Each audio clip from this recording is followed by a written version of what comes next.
하나님 말씀 오셨습니다. 하나님 말씀은 고린도전서 1장 30절과 31절 말씀 보시겠습니다. 하나님 말씀은 고린도전서 1장 30절과 31절 말씀, 신약성경 제성경으로는 264페이지입니다.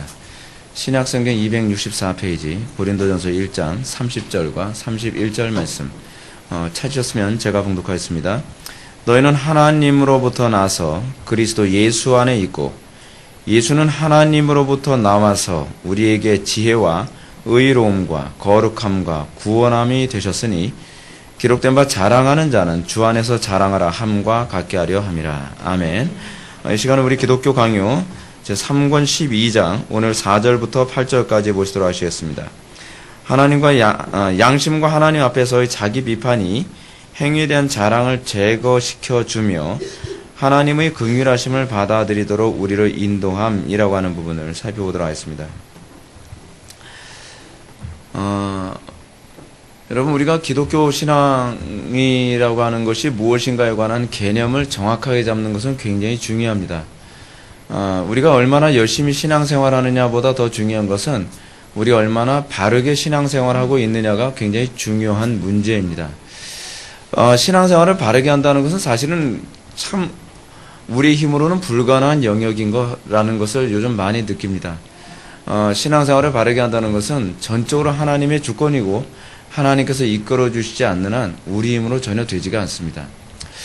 여러분, 오늘 본문에서 우리에게 굉장히 아주 중요한 부분을 우리에게 얘기해 주는데, 첫 번째는 뭐에 관해서 얘기해 주길 원하냐 하면,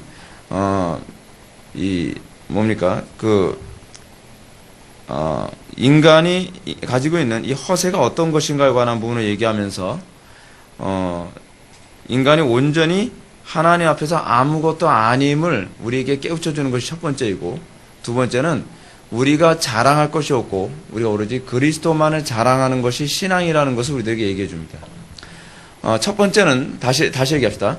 첫 번째는 완전한 겸손에 관한 얘기를 하고 있고, 겸손에 관한 얘기. 두 번째는 뭐냐 하면 자랑에 관한 얘기를 하고 있습니다. 겸손과 자랑, 이것이 오늘 이 기독교 강의에서 얘기하고자 하는 중요한 부분입니다.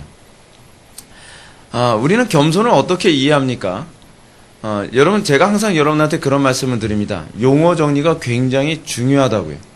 용어가 정확하게 정리가 되지 않으면 우리는 성경을 이해하는데 항상 잘못된 이해를 할 가능성이 농후해집니다.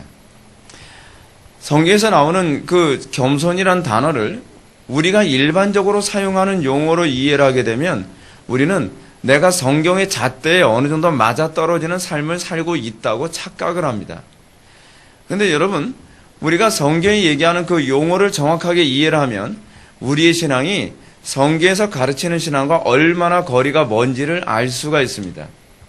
그래서 항상 여러분들 신앙생활하는 데 있어서 항상 첫 번째 여러분들이 정리해야 되는 것이 뭐냐면, 내가 과연 성경의 용어를 바르고 정확하게 이해하고 있느냐, 그렇지 않느냐에 관한 문제를 반드시 점검해야만 합니다.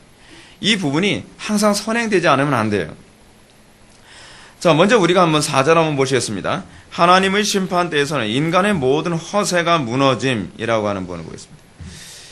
과연 그렇다. 양심이 일깨움을 받아 하나님의 심판을 생각하게 되면 바로 이 사실을 자신들이 안전하게 숨을 수 있는 유일한 안전한 피난처임을 깨닫게 되는 것이다. 여러분, 양심이 일깨움을 받는다는 것은 뭘 얘기하는 거냐면 성령의 조명하심을 얘기하는 겁니다. 성령의 조명하심을 받으면 여러분들 첫 번째 딱 오게 되는 것이 뭔가? 기분이 좋아지는 게 아닙니다. 여러분, 성령의 조명하심을 받으면 기분이 좋아집니까? 성령의 조명하심을 받으면 막 감격과 그 흥분의 도가니로 우리를 몰아갑니까? 이 거짓된 가르침들이 항상 그런 식으로 사람들을 오도합니다. 사람들 그렇게 잘못된 길로 인도해요. 왜냐하면 성령은 우리를 기분 좋게 해주시는 영이라고 생각을 하기 때문에 그래요. 물론 우리가 하나님과 관계가 좋다면 우리를 기분 좋게 해주시겠죠. 근데 우리가 하나님과의 관계가 좋지 않은 상태이기 때문에 성령께서 하시는 첫 번째는 뭐냐면 우리가 어떤 상태인가를 보여주는 것이 성령께서 하시는 일이라는 거예요. 그 날마다 여러분들 삶 속에서 기분 좋은 일보다 기분 나쁜 일이 좀 더 많죠. 그렇죠? 기분 나쁜 일이 더 많은 이유가 뭔지 아십니까? 그게 하나님께서 여러분들을 조명하시는 방식이에요. 조명하시는 방식. 하루 생활하면서 여러분은 얼마나 기분 나쁜 일이 많았습니까? 이게 참 재미있는 게 뭐냐면 기분 나쁜 일이 많을수록 그 사람이 겸손해집니까? 주로 교만해집니까? 주로 겸손해져요. 인정하기 싫은데 겸손해져요.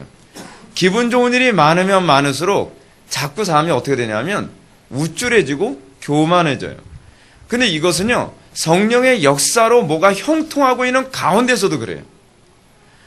예를 들어서 여러분 다윗이 전쟁을 해서 날마다 하나님의 인도를 받아 전쟁을 하면서 날마다 승리하면 승리할수록 항상 뭐가 더 들어오기 쉽죠? 교만이 들어오기 쉬워요. 그런데 가장 우리가 좋은 최적의 상태가 어떤 상태냐면 뭔가 실패하고 넘어지고 좌절하는 상태라는 거 여러분 알고 계십니까? 좀 여러분들 인정하기 싫겠지만 사실 그게 사실이에요. 왜냐하면 실패는 하나님께서 우리의 어리석은 안목을 여는 하나님의 방법이기 때문에 그렇습니다. 여러분 우리는 하루 생활하면서 많이 실패하죠. 죄 많이 짓죠. 그리고 여러분 결심한 대로 사라지지 않죠. 그랬을 때 여러분들 어떻게 합니까? 아, 나는 실패한 존재야. 나는 신앙이 없나 봐. 그렇게 생각하면 곤란한 거예요. 하나님께서는 여러분들의 실체를 보여주기 위해서 성령께서 말씀을 통해서 쫙 비춰주시는 것도 굉장히 기분이 언짢은데 그거로만 여러분들을 조명해 주시는 것이 아니라 실패하고 좌절하고 죄짓고 범죄하는 모습을 통해서 우리에게 뭘 보여주시냐면 니네 수준이 너 수준이 이 정도야 라는 걸 보여주시는 거예요. 근데 여러분들 우리가 분명히 기억해야 되는 것은 오늘 하루 생활하면서 여러분들이 조금 경건하게 살거나 조금 착하게 살거나 다른 사람들에게 좀 이렇게 친절하게 말 한마디 한마디 한 것조차도 여러분 그것이 성령의 역사라는 거 알고 계십니까? 근데 우리는 자꾸 어떻게 생각하냐면 아, 내가 오늘 이렇게 하루 살아보니까 내가 참 괜찮은 것 같아. 괜찮은 존재인 것 같아. 그래서 우리는 어떻게 하죠? 자꾸 자기 자랑으로 가기가 굉장히 쉬워져요. 그거는 뭐 여러분들 얘기하는 것이 아니라 제 자신에게서 끊임없이 발견되어지는 부분이거든요. 근데 여러분 신앙생활에서 하나님께서는 우리들에게 가장 경계하는 게 뭐냐면 자기 자랑이라는 겁니다. 자기 우월감, 자기 잘난 맛에 사는 거. 여러분 우리 인생을 살다 보면 우리 주변에 그런 사람들, 뭐 우리 자신을 포함해서 그런 사람도 굉장히 많지 않습니까? 무슨 재미로 사냐? 내 잘난 맛에 산다. 여러분 내 잘난 맛에 사는 것이 얼마나 그 우리의 타락한 본성에 즐거운지 아십니까? 아, 내 잘난 맛에 살면요 정말 그렇게 황홀할 수가 없어요. 사실은 남들이 날 봤을 때 어떻게 보일지 몰라도 내가 나를 황제처럼 생각하면 여러분 그 잘난 맛에 사는 게 얼마나 좋습니까? 그렇지 않아요? 아, 그냥 행복한 거죠. 행복한 거예요. 근데 여러분 그게 얼마나 우리들에게 끔찍한 요소인지 몰라요. 그래서 하나님께서 우리가 우리 잘난 맛에 사는 거, 우리가 얼마나 별 볼 일 없고 우리가 얼마나 우둔한지 모르면 가끔가다 한 대씩 쥐어박아 주시죠. 야, 내가 은혜 잠깐만 걷어갈게. 네 상태 어떤지 한번 확인해봐. 잘 봐. 그러면서 은혜 딱 걷어가세요. 그러면 우린 그거 뭐라 표현하냐? 아, 오늘 왜 이렇게 재수가 없지? 재수가 아니에요, 여러분. 재수가 무슨 옆집의 이름입니까? 재수가 아니에요. 은혜를 걷어가심이에요. 조금 걷어가셔도 어때요? 하루 종일 되는 일이 없죠? 되는 일이 없어요. 하루 종일 뭔가 짜증이 가득하고 하루 종일 뭔가 이게 주변 사람들한테 모든 화풀이를 당하죠. 그러면서 우리는 뭐예요? 나의 상태가 얼마나 심각한지 깨닫지 못한다는 겁니다. 하나님께서는 어찌나 감사한지 그의 택한 백성들을 자녀답게 그 양육하시기 위하여 하나님께서 훈육하시는 작업을 하시는데 그것이 가끔 가다가 밥그릇을 뺏는 것 같은 일을 하시는 거예요. 여러분 때로는 자녀들한테 훈육하기 위해서 그러지 않습니까? 너는 아침 굶어. 너는 좀 혼 좀 놔야 돼. 밥그릇 하루 뺏어요. 그러면 어떻게 해요? 애가 좀 철이 들길 바라는 거죠. 네가 배가 불러서 그래. 한두 끼는 좀 굶어봐야 돼. 그래야 좀 정신을 차리지. 그 우리 부모님들이 그런 것을 하나님 어떻게 해요? 하나님이 뺏는 밥그릇은 정말 무서운 밥그릇이에요. 그렇죠? 한두 끼니 뭐 굶어도 살만한데 하나님께서 밥그릇 한번 뺏으면 집안이 송두리째 날아가게 돼요. 그죠? 그러면서 하나님께서 네가 이래야 정신을 차리지. 그래서 우리는 뭘 깨닫죠? 내 힘으로 돈을 잘 버는 것도 아니고 내 힘으로 성공한 것도 아니고 내 힘으로 뭔가 잘한 것이 아니라는 걸 조금씩 깨달아가면서 어떻게 돼요? 우리는 우리 자신에 대한 뭘 잃어버려야 되나요? 요거 여러분 잘 구분하셔야 됩니다. 우리는 우리 자신에 대한 신뢰감을 잃어가는 것이지 우리는 우리 자신에 대한 자존감을 잃어버리는 게 아니에요. 자신감을 잃어버리는 것이 성경적이지 자존감을 잃어버리는 것이 성경적인 건 아니에요. 우리 그리스도인은 우리가 하나님의 형상대로 창조된 존재라는 자존감이 있어야만 합니다. 우리는 하나님으로부터 존귀하게 창조된 존재라는 자존감이 있어야 돼요. 근데 인간은 참 이상하게도 꼭 정반대로 갑니다. 자존심을 지키기 위해서 자존감을 끊임없이 포기해요. 그렇잖아요. 아니라니까요. 아니에요. 우리는 뭐가 죽어야 이제 뭔가 하나님이 보이기 시작하냐 하면 자신감이 죽어야 돼요. 자신감이 뭡니까? 자기 신뢰감이에요. 자기를 믿는 거. 믿을 걸 믿어야지. 뭘 자기를 믿습니까? 그렇지 않아요? 여러분 가장 어리석은 사람이 뭔지 아십니까? 믿을 게 아닌 걸 믿는 사람이 가장 어리석은 사람이라고 하잖아요. 그렇죠? 가장 확실한 대상을 믿는 것이 여러분 그게 지혜로운 사람 아닙니까? 가장 확실한 대상이 누굽니까? 하나님이시죠. 하나님. 제가 여러분한테 먼저 번에도 그런 말씀 드렸잖아요. 폴리갑이 화형당하기 전에 뭐라고 얘기했다고요? 하나님 배신해라. 하나님을 부정하라. 그랬더니 폴리갑이 하는 얘기가 주님은 한 번도 나를 배신한 적이 없는데 내가 어떻게 지금 목숨이 아깝다고 배신을 할 수 있겠습니까? 폴리갑이 경험한 하나님은 일평생 자기를 배신한 적이 없는 분이라는 거예요. 우리가 정말 하나님을 신뢰할 가치가 있는 것은 하나님의 속성 자체가 하나님은 배신이라는 걸 몰라요. 우리 같진 않아요. 이게 한국 사람 같지 않아요. 한국 사람들 배신 잘하잖아요.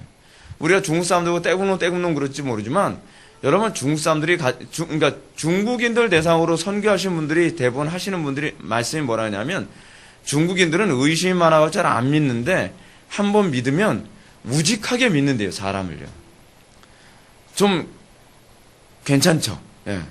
근데 우리나라 사람들은 잘 믿고 잘 삐지고 그리고 잘 배신해요. 이게 쓸모가 없는 것 같아요. 왜냐하면 머리가 좋아서 그런 것 같아요. 머리가 좋으니까. 근데 여러분 그게 별로 썩 좋은 게 아닙니다. 좋은 게 아니에요. 하나님과 우리와의 관계 안에서 우리에 대한 그 정체성을 잘 정립해야 되는데 그것이 뭐냐면 우리 자신에 대한 믿음이 죽어야만 하나님에 대한 믿음이 비로소 동이 트기 시작을 해요. 우리는 우리 자신을 너무 잘 믿죠. 그래서 하나님께서는 그의 택한 백성들, 은혜를 주시려고 하는 그의 택한 백성들에게 하나님께서는 애석하게도 뭘 걷어가시냐면 은혜를 걷어가세요. 그 은혜라고 하는 것은 일반 은총을 걷어가시는 거예요. 일반 은총을 걷어가시는 이유가 뭐냐면 특별 은총을 주시기 위해서요. 이거 좀 역설적이죠. 그죠? 역설적이에요. 하나님께서는 특별 은총을 주시기 위해서 일반 은총을 주세요. 근데 하나님께서는 일반 은총을 걷어가시는 이유가 특별 은총을 받게 하기 위한 것이기 때문에 특별 은총을 받고 그 믿음 안에 거하기만 하시면 일반 은총을 걷어가실 이유가 있어요? 없어요? 없죠. 없는 거예요. 하나님이 우리가 맨날 죽상을 사는 것을 원하시는 분이 아니에요. 하나님께서 맨날 우리가 가난 때문에 찌들어 살거나 항상 가정생활 때문에 힘들어 사는 것을 즐기시는 분이 아니에요. 하나님께서 우리에게 그런 고난을 주시는 이유가 뭐냐면 좀 죄송한 표현이죠. 우리가 못돼서 그래요. 우리가 못돼가지고 하나님을 주시하지 않고 뭐가 조금 잘 되면 자기 신뢰감으로 곧바로 가니까 내가 너한테 좀 좋은 걸 주고 싶어도 네가 자꾸 한쪽으로 시선을 옮기니 어쩔 수 없다. 잠깐만 좀 걷어가 줄게. 너무 서운해하지 마. 그러면서 일반 은총을 걷어가 주시는 거예요. 그리고 일반 은총을 걷어가 주시면 다시 우리가 하나님 바라보게 되죠. 그렇게 해서 하나님께서는 우리에게 특별 은총을 부어주셔서 우리가 하나님과의 관계가 돈독해지고 그 특별 은총이 부유한 가운데 거하며 일반 은총이 아무것도 아니고 특별 은총을 내가 경험하고 나니까 일반 은총이 아무것도 아니구나. 주셔도 그만 안 주셔도 그만 대체 오케이. 그렇게 되면 하나님께서 어떻게 하시냐면 이 모든 걸 더해 주세요. 문제는 일반 은총이 너무 우상이 돼버리니까 문제인 거죠. 그래서 하나님께서는 뭐라고 얘기하면 하나님은 질투하시는 하나님이라고 하는 이 표현은요. 우리 인간적 개념으로 이해하면 안 돼요. 하나님이 여자 같은 그런 하나님이란 그런 표현이 아니에요. 하나님은 더 큰 것을 주시기 위해서 작은 것을 포기하는 법을 배우게 하시는 하나님이시라는 거예요. 근데 문제는 우리가 그것에 눈을 잘 안 뜨죠. 자, 이게 뭐냐면 여러분, 이게 일반 계시로 우리들에게 많이 얘기해 주시는 건데, 여러분, 아이들이요, 어렸을 때 지폐하고 동전을 주면 뭘 집습니까? 100% 동전을 집어요. 동전을 왜 집는지 아십니까? 반짝거리니까. 그쵸? 지폐는 반짝거리지 않거든요. 그러니까 애들이 봤을 때는 동전이 더 가치 있어 보이는 거예요. 그래서, 아니, 5만원짜리, 다른 분도 아니고, 신사임당을 딱 내어놓고 있는데, 애들이 미련하게도 500원짜리 학을 집어요. 왜 그렇죠? 가치를 몰라서 그래요. 가치를 몰라서. 그게 우리의 모습이에요. 우리의 모습. 이건 사실은 비교조차도 안 돼요. 하나님께서는 우리에게 더 좋은 것을 주시기 위해서 일반 은총을 안 믿는 사람보다 더 많이 거둬하시죠. 그래서 우리는 이런 불평을 하죠. 하나님, 사실 이런 불평하면 안 돼요, 여러분. 전생에 내가 무슨 죄를 많이 졌길래 왜 나만 못 살게 굽니까? 아니, 남들은 별로 노력도 안 하고 하나님께 기도도 안 하는데도 잘 사는데, 그랬을 때 하나님, 너 말 잘했어. 기도하게 만들려고 널 고생하게 만드는 거야. 아니, 이게 도대체 무슨 얘기입니까? 기도야말로 하늘의 온갖 좋은 것을 소유하게 만드는 유일한 통로거든요. 하나님께서 우리로 하여금 소위 세상의 것, 마치 500원짜리 몇 개 모아놓고 좋아하는 그런 모습을 좀 깨우쳐 주면서, 야, 그게 아니라니까? 여기 신사임당 한 박스 가져가라니까? 뭐 이런 식. 그렇죠? 근데 우리는 자꾸 여기에만 가치를 몰라요. 이게 어려서 그렇거든요. 어려서 가치를 몰라가지고 500원짜리 동전 몇 개 쥐고서 그냥 마냥 그걸 좋아하고 있는 거예요. 그게 아니라니까. 그게 아니야. 진짜 가치는 이쪽에 있어. 그걸 깨닫게 하기 위해서 하나님께서는 뭐예요? 마치 500원짜리 동전을 걷어가듯이 그걸 걷어가시는 거예요. 우리가 그걸 갖고 있는 것이, 우리가 행복하게 사는 것이, 우리가 이 땅에 좀 풍요롭게 사는 것이 하나님께서 보시기에 배가 아파서가 아니에요. 그게 부모의 심정이라니까. 부모의 심정. 예를 들어서 여러분 또 하나 얘기해 볼까요? 아이들이 만화 보는 걸, TV 보는 걸 더 좋아합니까? 공부하는 걸 더 좋아합니까? 물어보나 마나죠? 물어보나 마나요. TV 보는 거 더 좋아합니다. 근데 부모가 심술이 납니까? 심술이 나서, 야, TV 꺼. 안 끄면 그냥 플러그를 통째로 뽑아버려요. 이 TV 내다 던지든지 해야지. 근데 어떤 부모는 내다 던져요, 실제로. 너무 열받으니까. 다혈질 부모. 그래서 TV로 막 내다 버리면서까지 공부 좀 해, 공부. 왜 그러죠? 부모가 심술이 나서 그렇습니까? 부모는 가치를 알아서 그런 거죠, 가치를. TV 한 편 보는 게 얘기는 생명 같은 거예요. 아, 오늘 TV 못 보면 이 스토리 지난주에 어떻게 이어진지 모르는데. 그게 뭐가 중요합니까? 근데 걔한테는 그게 너무 중요한 거예요, 중요한 거.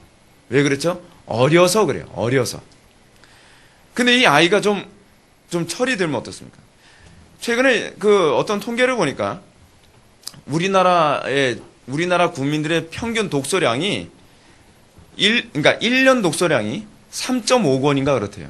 전 세계에서 아주 하위 그룹이에요, 하위 그룹. 얼마나 책을 읽기 싫어하는지. 근데 여러분, 빌 게이츠 같은 사람이 1년에 책을 몇 권 읽는다는지 아십니까? 제가 숫자 감각이 좀 무뎌가지고 정확히 기억을 잘 못하는데 1년에 한 240권 이상 읽는다 그래요.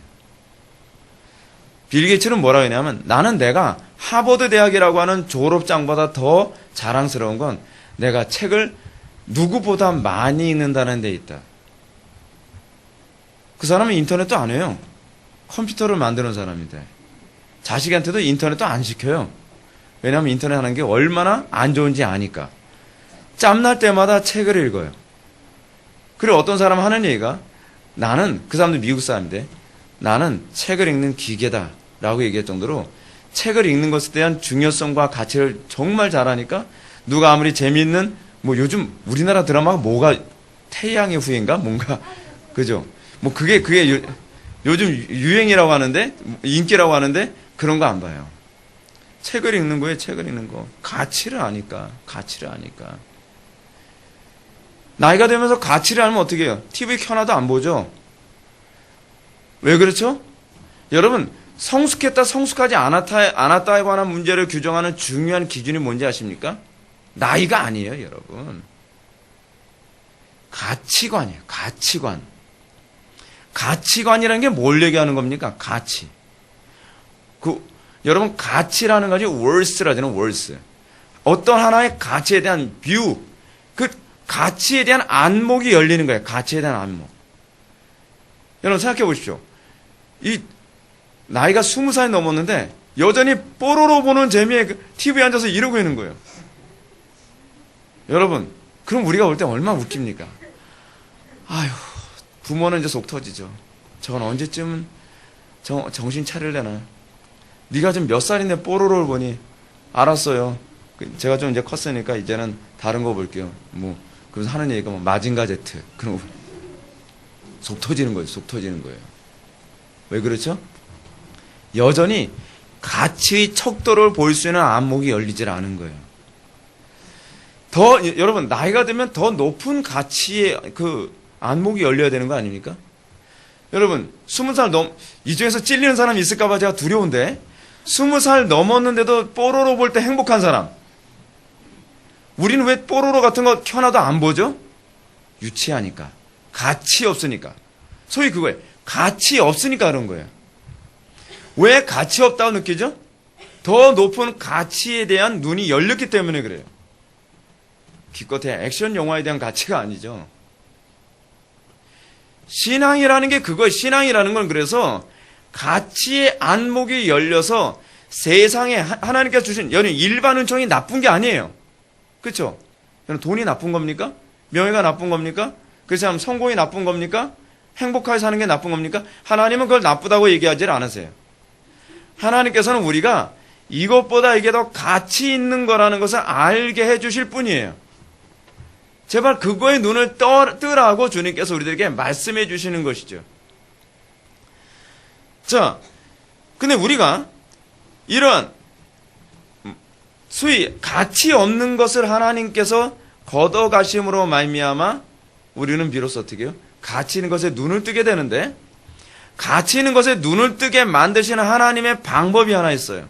그것이 뭐냐면 내가 얼마나 믿을 가치가 없는 존재인지를 아는 거예요. 우리는 어렸을 때서부터 내가 굉장히 믿을 만한 가치 있는 존재라고 우리는 교육을 받으면서 컸어요. 그걸 우리는 뭐라고 하냐 하면 인본주의 교육이라고 해요. 인본주의 교육. 소위 우리가 유치원 때서부터 배우는 교육이 무엇입니까? 실존주의 교육 아닙니까? 실존주의 교육. 너는 네 스스로 모든 것을, 너에겐 선생이 필요한 것이 아니라 너는 원래 천재적인 존재야. 그래서 네 스스로 행동하고 네 스스로 판단하고 네 스스로 모든 걸 다 계획하고. 그래서 자기 스스로를 소위 뭐예요? 그건 뭐라 그러죠? 몬테소리 교육이다, 그런 교육 아닙니까?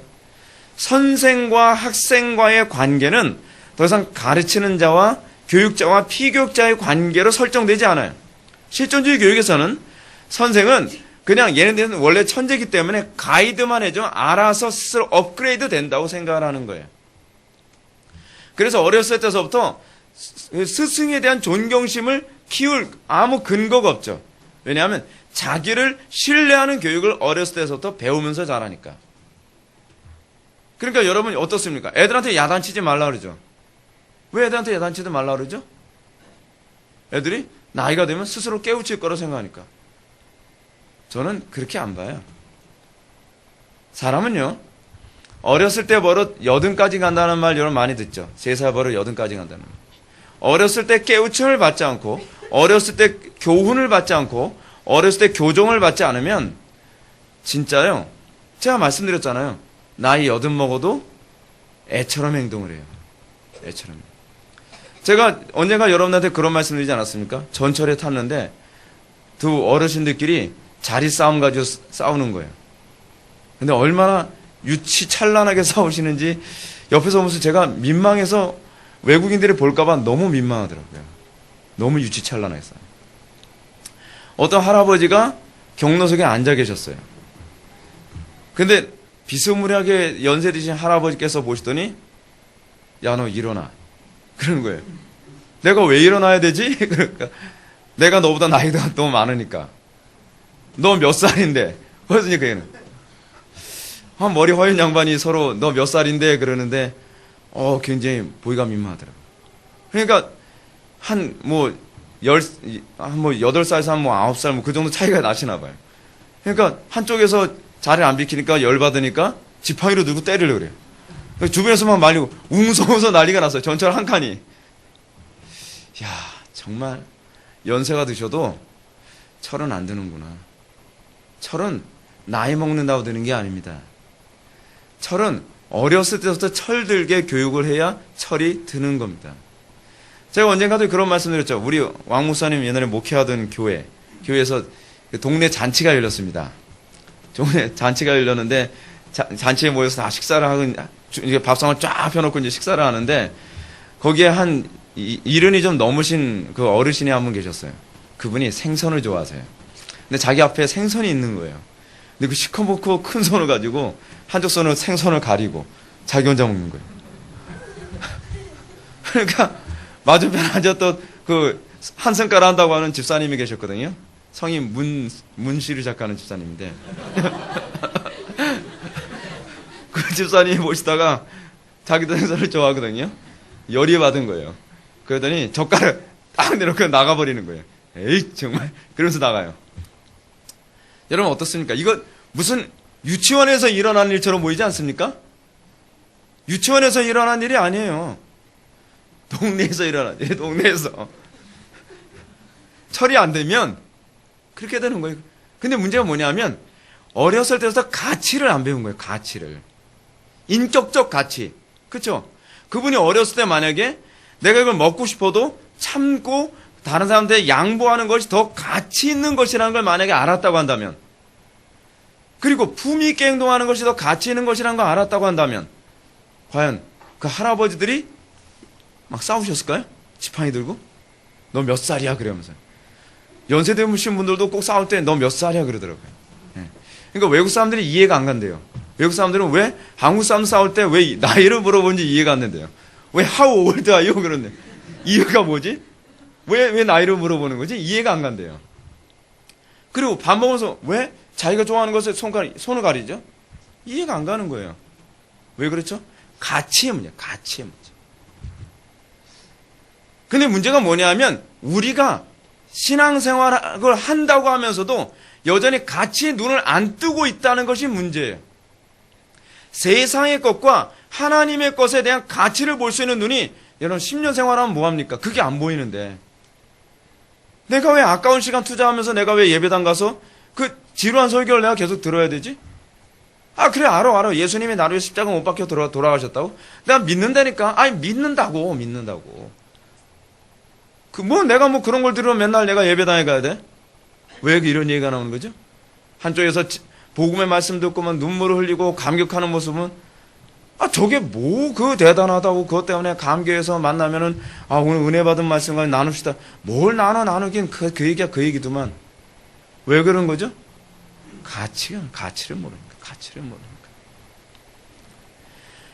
하나님께서 우리들에게 왜 실패를 주시고, 왜 우리 자신에 대한 자신감을 끊임없이 떨어뜨리느냐?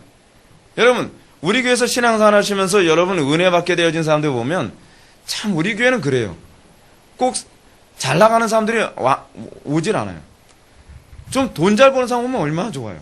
헌금도 많이 할 테고. 근데 그게 아니고 와서 자기 자신에 대해서 나는 정말 신뢰할 만한 존재가 못 돼라고 하는 걸 계속 그 고난 가운데 그 확인하면서 그 가운데에 복음을 듣고, 그래 이제 알았어. 내가 정말 신뢰할 수 있는 대상은 내가 아니라 바로 하나님이시구나 라고 하는 거, 이거 깨닫게 된 거예요.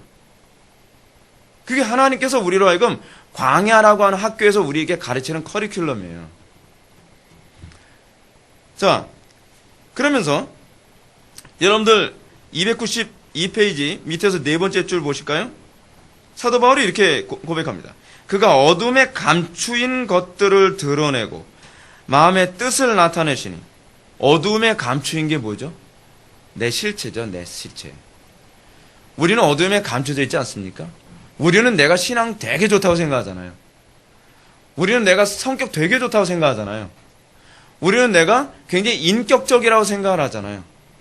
그죠? 그런데 문제가 뭐냐 하면, 제가 요즘에 이런 표현을 사용해요. 우리의 신앙은 써니텐 신앙이다. 흔들어 주세요. 흔들면 어떻게 되죠? 터지죠. 예. 여러분 써니텐 흔들면 난리 납니다. 써니텐 흔들었다가 뚜껑 따면 그냥 막 터져 나오잖아요. 그냥 마치 콜라같이. 우리의 신앙이 그래요. 안 흔들었을 때는 어때요? 괜찮은 것 같죠. 여러분 음료수 안에 뭐가 있어서 그래요? 이산화탄소가 가득하잖아요. 탄산음료니까. 근데 흔들면 그 실체가 막 사정없이 분출하는 거예요. 막 그냥. 하나님께서 우리 속에 마치 여러분 투명한 그 음료수 안에 그 기포로 잘 감춰진, 그리고 그 안에 이 스며들어 있는 이 탄산이 우리 눈에 안 보이죠? 근데 어쩔 때 실제로 우리 눈에 실제로 보이기 시작해요? 흔들면 이 속에 뭐가 있었는지가 다 튀어나오는 거예요. 하나님께서 우리를 그렇게 해서 우리가 이 정도밖에 안 되는 존재라는 걸 철저하게 했어요. 여러분 인간이 전적으로 타락했다? 인정하기 싫죠? 인정 안 하고 싶어요. 여러분 특히 기독교 문화권 안에 있는 사람들이 좀 더 나을 거다라고 생각하지 마세요. 왜냐하면 기독교 문화권 안에 있는 사람은 기독교인이 아닌 이상 기독교 문화 때문에 더 자기가 신사적이라고 생각하는 경향성이 굉장히 많아요. 최근에 어떤 그 동영상을 봤는데 그 동영상에서 이런 미국의 문화에 관해서 얘기해 주는 걸 들었습니다. 미국 사람들과 한국 사람의 차이를 얘기해줘요. 미국 사람들은 화가 나면 화를 내질 않는데요. 화가 나면 더 신사적이고 아주 절제된 행동을 하고 품위 있게 행동을 한대요. 예를 들어서 한 번은 이런 적이 있었대요. 그 사람이 미국 유학생활 하다가 한쪽 다리를 심하게 다쳐가지고 이 사람이 오른쪽으로 왼쪽에 왼쪽을 잡고 이렇게 잡고서 올라갔대요. 왼쪽을 잡으면 반대쪽에서 오는 사람들은 어느 쪽으로 오는 거죠? 오른쪽에서 오는 게 되는 거죠. 그럼 어떻게 돼요? 계단에서 내려올 때 부딪히겠죠. 부딪힐 거예요.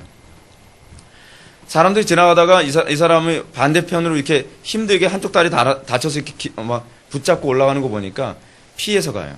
피해서 가는데 어떤 할아버지가 피해서 가지 못하고 가다가 못 보고서 갑자기 이렇게 반대쪽에서 오는 걸 보고 피하다가 넘어질 뻔했어요. 그럼 여러분 우리나라 사람들 같은 되게 화가 나잖아요. 아니 지금 이쪽이 어느 쪽인데 왜 이러냐고서 막 야단칠 게 아니에요? 근데 이 할아버지가 씩 웃으면서 농담으로 이런 얘기를 한대요. 당신 일본에서 왔나 보죠? 라고 얘기하는 거예요. 일본은 어떻게 해요? 다 우측 통행이잖아요. 그런 식으로 농담 조크를 하고서 간다는 거예요. 근데 그게 화났다는 표현이래요. 그게요. 그 사람들이 농담 조크로 얘기하니까 뭐 그래도 성격이 좋은, 그게 아니라는 거예요. 그래서 미국 사람들은 이렇대요. 화가 나서 농담을 했는데 상대방이 화났다는 걸 인식을 못하면 그 다음에 행동하는 건 진짜 무섭게 행동한대요. 그냥 소송 걸어버린대요. 그게 미국 사람이래요. 오히려 그 성품이 더 문화 때문에 잘 감춰져 있죠. 잘 감춰져 있어요. 하나 더 말씀드릴까요? 한 번은 이런 걸 실제로 목격을 했대요. 어떤 아이가 비탈길에서 세발 자전거를 타고서 올라가는데 한쪽에서 엄마는 저쪽 멀찌감치해서 뭐 이렇게 일을 하고 있었어요. 근데 비탈길에 얘가 세발 자전거 가지고 올라가는데 자꾸 뒤로 밀리죠. 다리 힘이 없으니까. 뒤로 밀리니까 조금씩 밀리다가 인도에서 벗어나서 도로 쪽으로 이제 바퀴가 이제 막 들어가기 일보 직전인 거예요. 저쪽에서 오던 차가 보더니 크락션에 빵 물린 거예요. 근데 엄마가 못 들었어요. 그래서 빵빵 물리니까 엄마가 그러다 딱 쳐다봤는데 큰일 난 거예요. 그러니까 엄마가 막 뛰어오더니 애 세발 자전거를 잡고서 한쪽으로 틀어가지고 애를 넘어뜨려서 다행히 도로 쪽으로 안 가게 막았대요.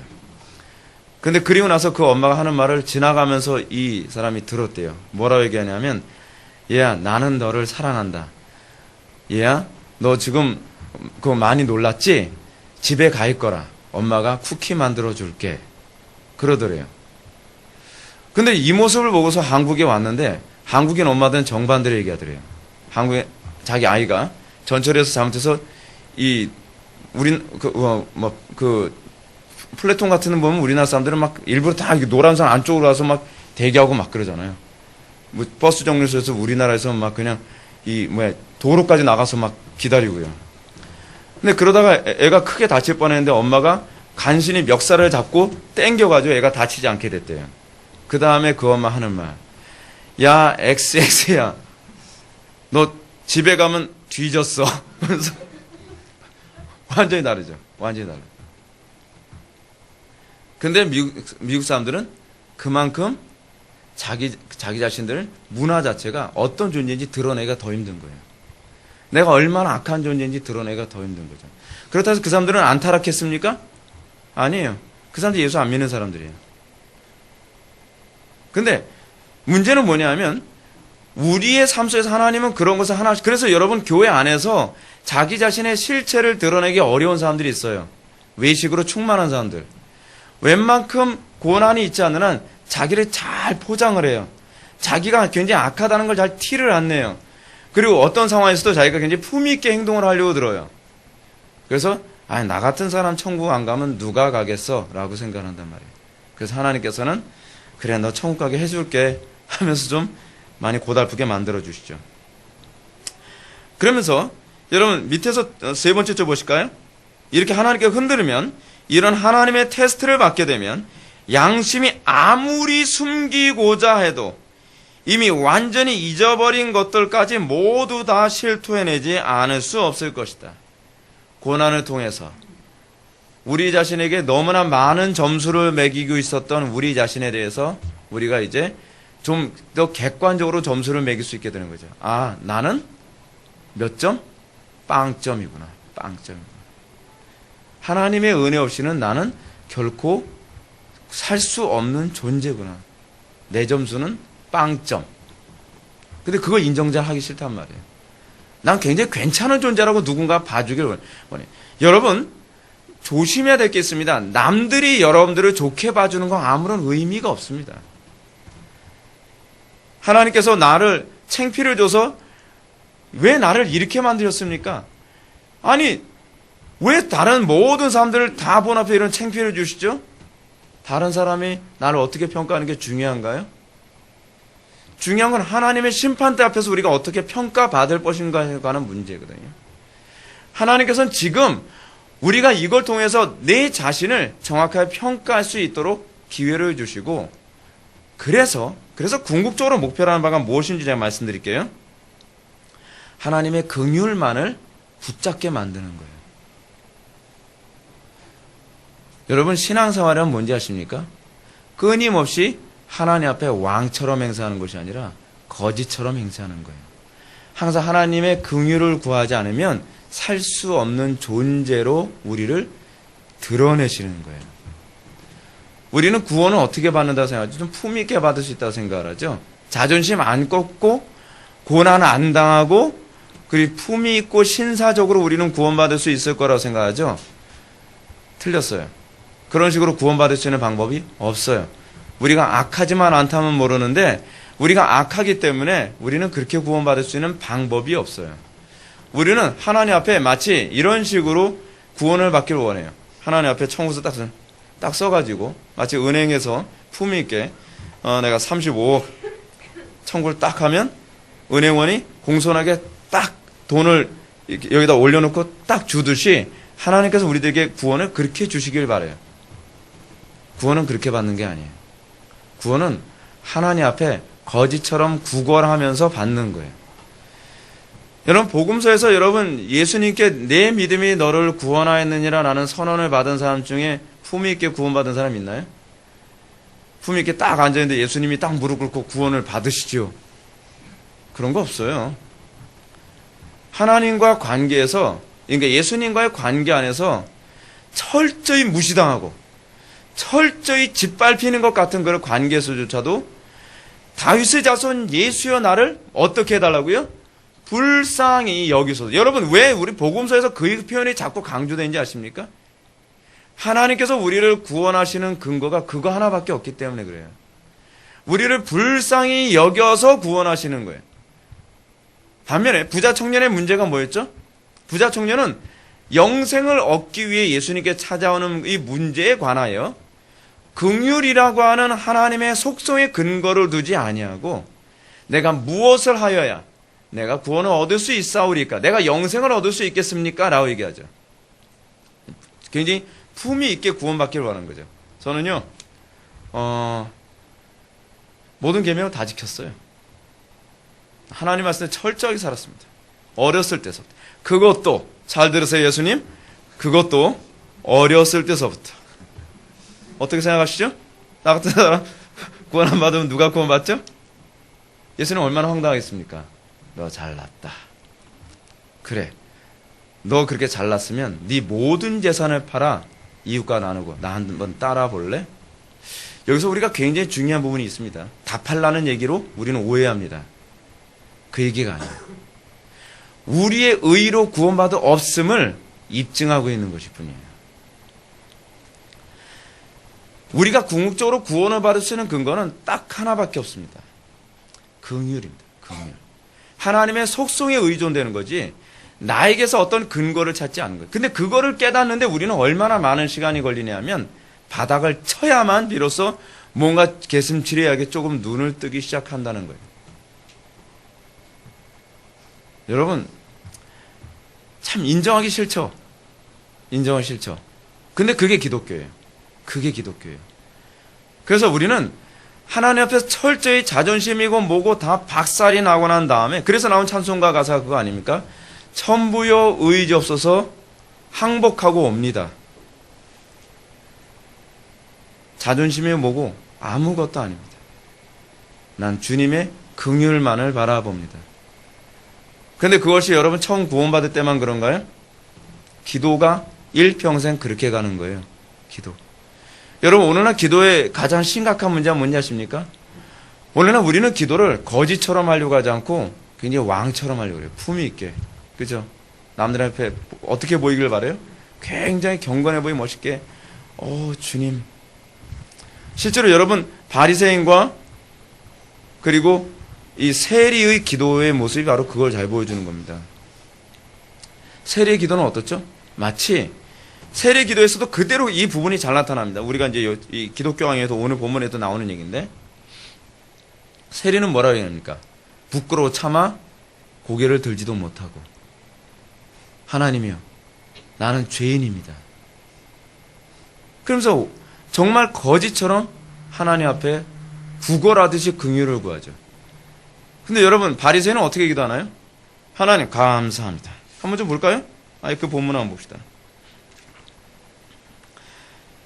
296페이지를 보게 되면 바리새인의 모습은 이렇게 합니다.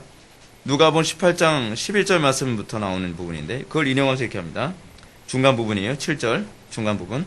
하나님이여 나는 다른 사람들 곧 토색 불의 간음하는 자들과 같지 아니하고 이 세리 참 민망하게 어떻게 그렇게 이 세리와도 같지 않습니다라고 어떻게 대놓고 얘기하는 말이죠.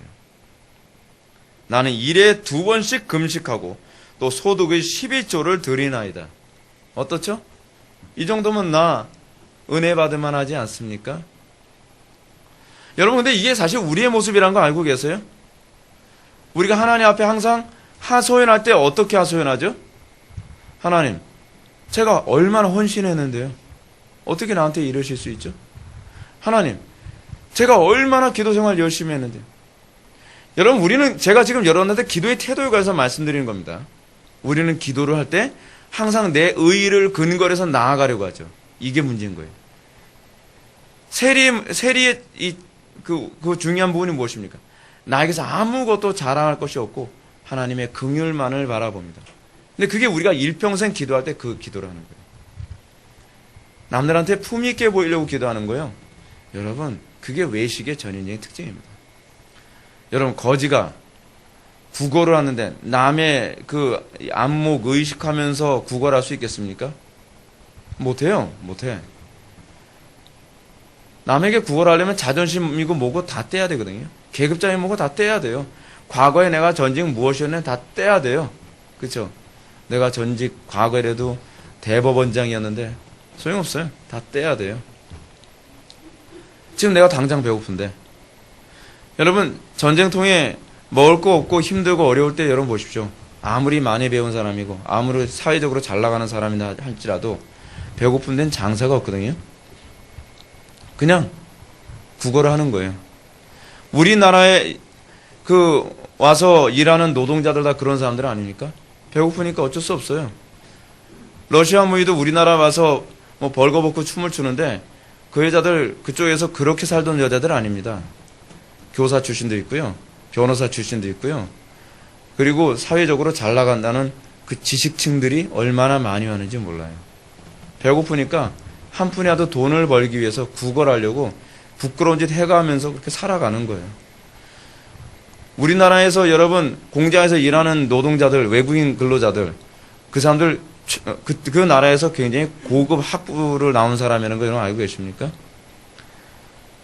근데 그 사람들 어쩔 수 없어요. 배고프니까.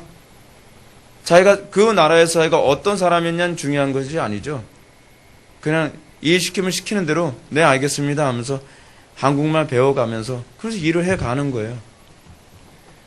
여러분 우리가 하나님께 긍휼을 받는 게 그렇게 받는 거라는 거 알고 계십니까? 그쪽 나라에서 어떻게 살았든지 이 사람이 한국 사람한테 월급을 받으려면 굽신해야 되죠. 사장님 요번에 월급 어떻게 되죠? 나 저쪽 나라에 있었을 때 나 잘 나가던 사람이고 나 변호사거든. 그러면서 어이 김 사장 얼마나 줄 거요? 우리가 이런 식으로 신앙생활하고 있는 거죠. 기도 생활은요 그게 아니에요. 자, 그래서 이 4절에서 얘기하는 게 무엇입니까? 하나님의 심판 때에서는 인간의 모든 허세가 무너짐. 허세가 무너졌을 때 비로소 뭘 배우냐? 기도를 배워요, 여러분. 왜 우리는 오늘날 기도를 배우지 못하느냐? 허세 때문에 그래요. 남들한테 좀 경건하게 보이려고 하고 남들한테 좀 품이 있어 보이려고 하고. 그래서 저희는 자기 상을 이미 받았죠. 그렇죠? 더 좋은 것에 대한 안목 때문에 기도라는 것이 아니라 남들한테 경건해 보이려는 것, 여전히 그 안목을 못 버려서 기도 응답을 못 받는 거 아닙니까? 그래서 여러분 5절 보시기 바랍니다. 하나님의 심판대 앞에서 양심으로 나를 살핌. 그 가로 옆에 가로하는 곳에 옆에다가 이렇게 하나 더 쓰십시오. 모든 자기 찬양을 버리라. 가로 닫고. 모든 자기 찬양을 버리라.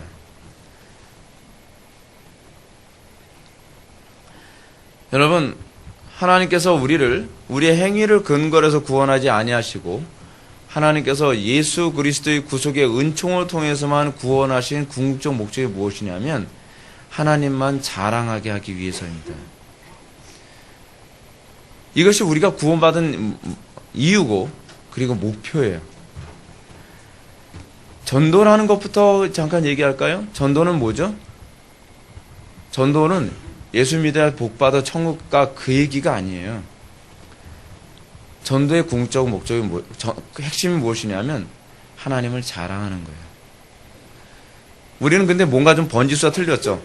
전도할 때 우리는 뭐 자랑하죠? 교회 자랑하죠. 교인수 자랑하죠. 우리 교회 오면 뭐 헬스클럽 있다는데 우리 교회 오게 되면 무슨 수영장이 있다는 둥. 우리 교회 오게 되면 무슨 도서관이 있다는 대형 도서관이 있어. 우리 교회 오면 뭐가 있고 그게 근데 무슨 상관이죠?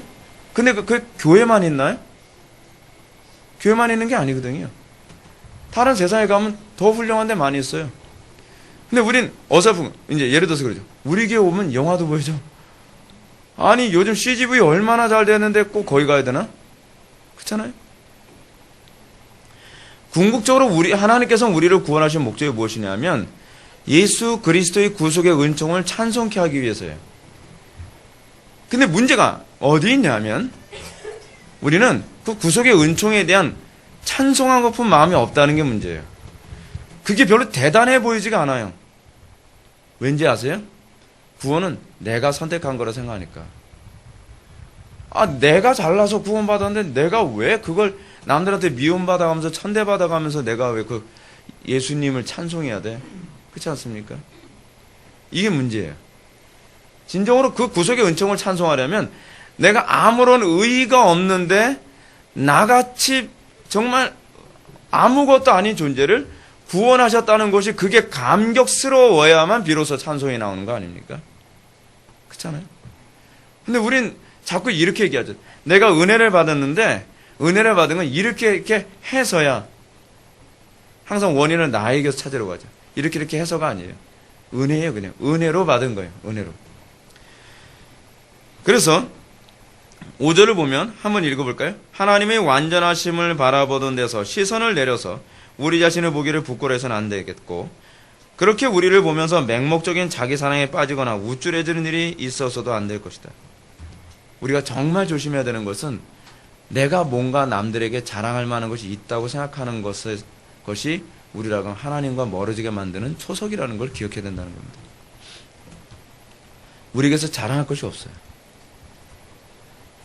우리는 칼빈의 표현처럼 거의 맹목적인 자기 자랑에 빠져 있어요. 그래서 누군가가 나를 알아주길 바라요. 나를 알아주지 않고 누군가 나를 좀 무시하면 괜히 기분이 나쁜 거예요. 너는 얼마나 잘나서? 근데 우리는 잘난 게 없거든요. 사도 바울만큼 잘난 사람이 있으면 나와버려요. 사도 바울이 스스로 한 얘기 아닙니까? 자, 인간적으로 따져볼까? 나보다 잘난 사람이 있으면 나와봐. 근데 내가 어떻게 사는지 아니? 나는 가장 멸시를 받은 존재이고 천대를 받은 존재입니다. 고린도전서에서는 이렇게 표현하죠. 자기가 자신이 마치 그 부분 한번 봅시다. 그 표현을요. 4장 고린도 교회에게 사도 바울이 이렇게 얘기합니다. 4장 9절 내가 생각하건대 하나님이 사도인 우리를 죽이기로 작정된 자같이 끄트머리에 두셨음에 우리는 세계고 천사와 사람에게 구경거리가 되어노라. 여러분 이거 무슨 표현인지 아십니까? 그 당시 로마 시대의 그를 배경을 하고 있는 얘기예요. 로마인들이 전쟁을 하고 나잖아요. 전쟁을 하고 나면 여러분 항상 전쟁을 하고 나면 전쟁터에서 온 군인들이 뭐 가져오죠? 노획물 가져오죠. 노획물 잔뜩 싸들고 갑니다. 그러면 개선문이 딱 열리고 군인들이 노획물을 막 금, 은, 보석을 산더미처럼 싸가지고 딱 오면 사람들이 다 막 환호하고 막 박수치면서 환영을 해요. 그 뒤에는 노예들이 따라와요. 노예들은 어떤 노예들이죠? 전쟁터에서 잡아온 여자 노예, 남자 노예, 뭐 그런 노예들이에요. 그리고 맨 끄트머리에 뭐가 있냐면 죽이기로 사람들 앞에서 구경거리로 죽이기로 작정된 사람들을 처참하게 끌고 와요. 죽이는 방법은 다양해요. 사람들 보는 앞에서 목을 잘라서 죽이든지 그렇지 않으면 원형 경기장에서 그 사자의 밥이 돼서 무려 뜯겨 죽는 모습을 사람들이 환호하게 만들든지 여러분 그게 정치예요. 그게 정치. 그렇게 해서 황제는 자기의 권세를 뽐내는 거죠. 그렇지 않으면 힘도 없는 아녀자들이나 그렇지 않으면 그 사람들이 검사들에게 그 검사들과 싸우면서 그냥 목과 팔이 댕강댕강 잘려나가면서 죽는 모습을 보이든지. 사도 바울은 지금 그걸 얘기하는 거예요. 내가 너희들보다 훨씬 잘난 거 많지만 하나님께서는 우리를 어떻게 선택하셨느냐? 우리를 저 전쟁터에서 이 포로 중에서도 죽이기로 작정되기 위해서 맨 끄트머리에 비참하게 끌려가는 존재처럼 우리를 부르셨다는 거예요. 그게 사도들의 운명이었어요. 그게 이 땅에서 성도들이 살아가는 방식이기도 하고요. 그래서 여러분 여기 보면 그 패러그래프 5절 첫 번째 패러그래프 밑에서 네 번째 줄 솔로몬은 말씀하기를 사람의 행위가 자기 보기에는 모두 정직하다고 하며 이게 우리가 착각하는 거죠. 자기가 보기에 우리는 좀 괜찮잖아요. 그렇죠? 자기가 보기에 우리는 좀 정직한 것 같잖아요. 자기가 보기에 우리는 좀 착한 것 같잖아요. 우리는 마치 자기 도취에 사는 사람 같지 않습니까? 거울에 보면 어머 나처럼 착한 사람 있어. 거울아 나보다 착한 사람 있으면 나와봐라고 해라. 백설공주예요. 그러면 저거 죽여야지. 네. 나보다 이뻐? 나보다 착해? 그게 여러분 사실 백설공주는요 실제로 그런 식으로 만드는 우화라는 거 알고 계십니까? 원래 복음의 메시지를 전달하게 만들어지는 우화예요. 독일에서요. 그래서 백설공주가 여러분 이게 백설공주 이게 문학평 얘기하는 것 같아서 좀 그런데 백설공주가 처음에 그 낳기 전에 뭐가 나오죠? 백설공주 엄마가 그 하얀 그 눈을 바라보면서 어느 날 그 뭐에 찔려가지고 피 한 방울을 딱 떨어뜨리는데 빨간 피가 그 하얀 눈에 딱 떨어지면서 흰 눈처럼 희고 그리고 핏빛처럼 빨간 입술을 가진 아이가 태어나길 바란다. 예수 그리스도 잘 상징하고 있는 거예요. 그래서 여러분 거기 보이던 백설공주 보면요. 백설공주가 도망가면서 7산을 넘고 7개울을 넘어요. 그 난쟁이는 7난쟁이에요. 다 메시지가 있는 거예요. 그 메시지를 전달하기 위해서 그런 거예요. 거울아 거울아 자기 도취에 살아가는 인간의 타락한 모습을 보이기 위한 거예요. 그게 원래. 인간의 타락한 모습, 자기 우월주의에 빠져있는 인간의 타락한 모습이 얼마나 다른 사람을 죽이는 것까지도 서슴지 않을 수 있냐는 거예요. 그죠? 여러분, 우리는 자기 스스로 보기엔 자기가 정직하다고 생각하죠. 또한 사람 행위가 자기 보기에는 모두가 깨끗하다라고 하죠. 하다못해 사람을 죽이고 나서도요, 법정 앞에서 자기의 순수성을 드러내기 위해서 사람들 어떻게 얘기하는지 아십니까? 죽일 수밖에 없었다. 좋다. 죽였다. 죽인 거 인정하겠다. 근데 죽일 수밖에 없었다. 뭐 여러 가지 말도 안 되는 이유를 갖다 붙여. 그게 우리 인간이에요. 인간은 극악무도한 죄를 저질러도요, 그 죄를 합리화시키기 위해서 머리가 얼마나 잘 돌아가는지 몰라요. 그래서 우리는 내가 죄인이라는 걸 인정을 잘 안 해요. 그죠? 그래서 우리가 끊임없이 성령의 조명하심을 받게 되잖아요. 그리고 하나님께서 써니텐처럼 막 흔들어 줘야만 우리 속에 얼마나 악한 것이 많은지가 다 튀어나오게 되는 것이죠. 맨 밑에 줄. 같은 구절에 덧붙여 있는 말씀처럼 여호와께서 심령을 감찰하시는 것이다. 그래서 위에서 세 번째 줄. 그러므로 그런 거짓된 허풍으로 유익될 것이 전혀 없기 때문에 망하지 않으려면 우리 자신을 그렇게 속여서는 안 될 것이다. 이 허풍이 깨지 않은 사람, 이 내가 얼마나 악한 존재인지 자극하지 못하는 사람, 그리고 자기도 돼 있지 않으면서 남들에게 뭔가 자꾸 뭐 권면해주고 싶어하는 이런 모습들, 문제가 더 커져요. 더 커져. 그래서 자기 반성으로 하기보다는 뭔가 자꾸 자랑하고 싶고 우쭐하고 싶고, 여러분 이게 우리 신앙이 얼마나 치명적으로 위험한 건지 알고 계십니까? 그래서 우리가 우리 자신을 올바로 살필 수 있으려면 우리 양심이 반드시 하나님의 심판대 앞에 불려가야 한다. 하나님의 심판대 앞에 불려간다는 얘기가 무엇인지 아십니까? 성령의, 이 땅에서 성령의 조명이지만 죽어서는 하나님의 심판대예요. 하나님의 심판대 앞에서는 우리 입이 스스로 다 자고할 거라 그러죠. 다 말할 거라는 거예요. 오, 끔찍하지 않습니까? 근데 이 땅에서는 하나님께서 우리로 하여금 어떻게 하나님의 심판대 앞으로 불러가시느냐? 성령의 지적하심이에요. 제가 조명이라는 표현을 지적하심이라고도 말씀드리고 싶어요.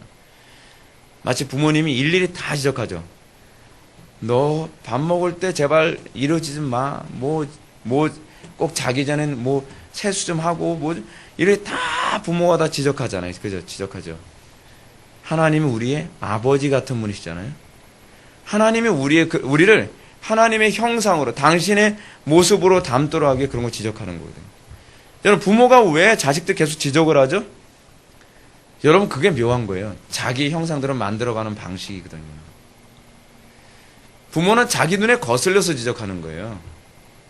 한편으로는 사랑해서 그런 것도 있지만 또 한편으로는요, 자기 눈에 거슬리고 불편해서예요. 그래서 자녀들은 신비하게도 부모를 닮아요. 부부도 신기하게도 서로를 닮아가요. 왠지 아세요? 서로 불편하니까 계속 지적하거든요. 서로가 서로를 지적하는 거예요. 왜냐하면 서로가 서로를 너무 불편하게 만드니까요. 그래서 서로가 서로를 모르게 자기도 모르게 닮아가요. 하나님께서 인간을 창조하실 때 우리 요즘 자기 주도학습관 아이들에게 이제 그 얘기를 하는데, 인간을 창조하신 목적이 무엇인가에 관한 이 목적성과 관련해서 제가 계속 설교를 시리즈로 하고 있거든요, 얘들한테. 하나님께서 인간을 창조하신 목적은 이름을 지어주기 위해서. 그게 인간이에요. 인간은 본성적으로 이름을 지어줘요. 존재 방식을 정해준다는 거예요. 존재 방식을. 그쵸? 그래서 인간에게는요, 묘한 게 뭐냐 하면, 애완용 동물 개 한 마리를 자기가 키워도 그냥 알아서 크게 놔두질 않아요. 내 방식대로 커야 돼요. 개 한 마리조차도. 그죠? 그래서 어느 집 개 보면 그냥 이렇게 사는 개도 있고, 어느 집 개 보면 더 고달프게 사는 개도 있고. 그죠? 왜냐하면 사람들은 본성적으로 자기 방식대로 주변 사물들을 길들여가고 만들어가요. 그 이름을 붙이는 거거든요. 속성을 규정해 가는 거예요. 그러다 보니까 인간이란 존재는요, 독특하게도 자녀를 낳으면 자녀도 자기 방식대로 형상화시켜요. 자기 형상화시키는 거예요. 자기 형상화. 아유, 누굴 닮았는지 모르겠어요. 욕하지 마세요. 자기 욕하는 거예요. 그렇죠? 자기 형상화한 거예요. 자기 형상화. 그렇죠? 서로 자기 형상화하는 거예요. 이번에 우리 그 교회들한테 아주 재미있는 얘기를 했습니다.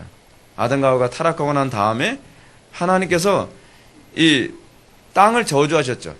땅을 저주하면서 어떻게 하셨죠? 땅이 이제는 엉겅퀴와 또 뭐예요?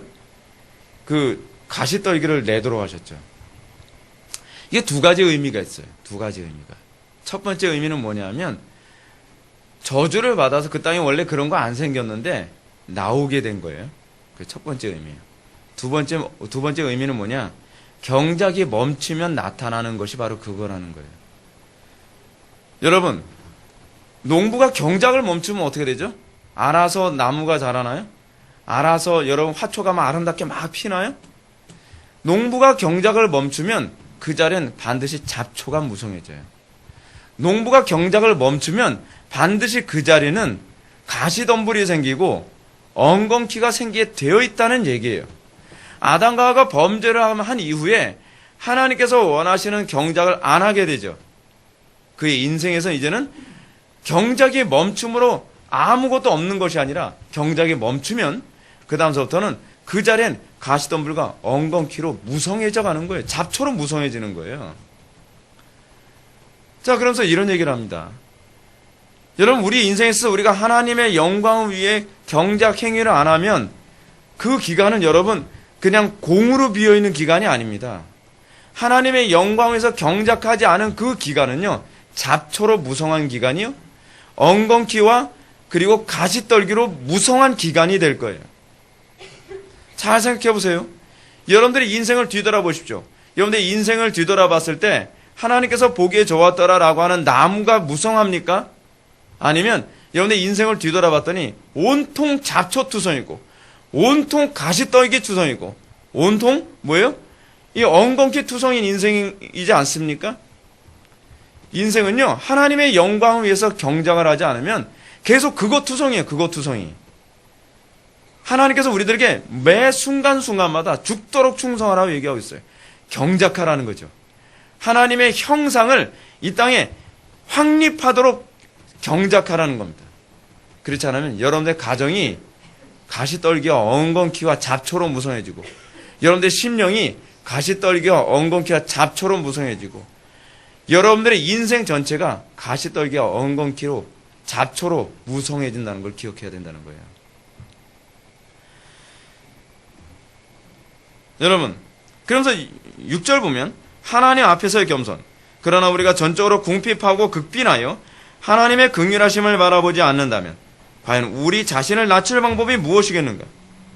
그래요. 하나님께서 우리를 끊임없이 고난을 통해서 낮추시는 이유가 뭐냐면 하나님의 긍휼만을 바라보게 하기 위해서입니다. 하나님의 긍휼하심을 바라보려면 우리 자신에 대한 신뢰감이 철저히 무너져야 돼요. 철저히. 남들이 여러분들을 인정해주지 않는다고 서운해합니까? 여러분, 사람에게 인정받으려고 하지 마세요. 그것 때문에 여러분들이 자꾸 사람 눈치 보는 거예요. 하나님을 바라보는 게 아니라. 좀 더 읽어볼까요? 우리 자신에게 아직도 무언가가 남아있다고 생각한다면 그것을 겸손이라 말할 수 없다. 자, 그럼 겸손이 뭘까요? 겸손에 관한 얘기를 한번 해봅시다. 그 다음 패러그래프 보면 295페이지 중간 패러그래프에 겸손을 아주 잘 정의해주고 있습니다. 선지자에게서 주께서 곤고한 백성은 구원하시고 교만한 눈은 낮추시리라고 말씀을 들으면 첫째로 모든 교만을 버리고 완전한 겸손을 취하지 않는 한 구원의 문이 열리지 않는다는 것을 생각해야 한다. 구원은 어떻게 받아요? 겸손한 자만 받을 수 있어요. 모든 교만함을 물리치고 철저히 여러분들이 아바드, 예배가 뭐죠? 예배란 엎드려 절한다는 거거든요. 엎드리는데 어떻게 엎드리는 넙죽 엎드리는 거예요. 그게 예배예요. 그래서 히브리어로 아바드라고 해요. 아바드 또는 프로스케네요, 뭐 이런 표현을 사용해요. 근데 이 아바드라고 하는 말은 철저히 우리가 겸손해졌다는 걸 얘기해요. 철저히 하나님 앞에 고개도 들지 못하는 존재라는 것을 자각했다는 것을 얘기해요. 근데 우리는 예배를 하면서 어떻게 하죠? 하나님 앞에 고개를 뻣뻣이 들죠.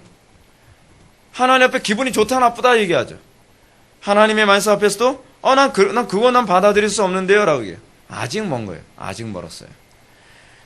우리가 구원을 받기 위해서 가장 첫 번째로 필요한 것은 겸손이에요. 겸손. 하나님 앞에 절대로 고개를 들지 못하는 겸손. 그러지 않고선 구원의 문이 열리지 않는다는 것입니다. 둘째로, 이 겸손이 어떤 품위 있는 행동인 것처럼 생각하여 아무리 속으로 자기가 잘났다는 의식을 가지고 있다 할지라도 하나님은 아시죠? 우리 속으로 잘났다는 의식을 가지고 겸손한 척한다는 거예요. 여러분, 여기서 칼빈이 얘기하는 부분은 제가 그냥 정리해서 얘기해 줄게요. 여러분들이 겉으로 아무리 겸손한 척하고 아무리 낮은 표현하고 여러분들이 아유 제가 뭐 할 줄 아는 게 있나요? 뭐 아 쟤는 아무것도 아니에요. 라고 얘기하면서 그래 나만 하는 사람이 있으면 나오거라 그래. 바로 그거지. 바로 내가 한 거야. 이런 자기가 잘났다는 의식을 우리는 우리 속에 다 가지고 있는 거예요. 언제 그게 나타나냐?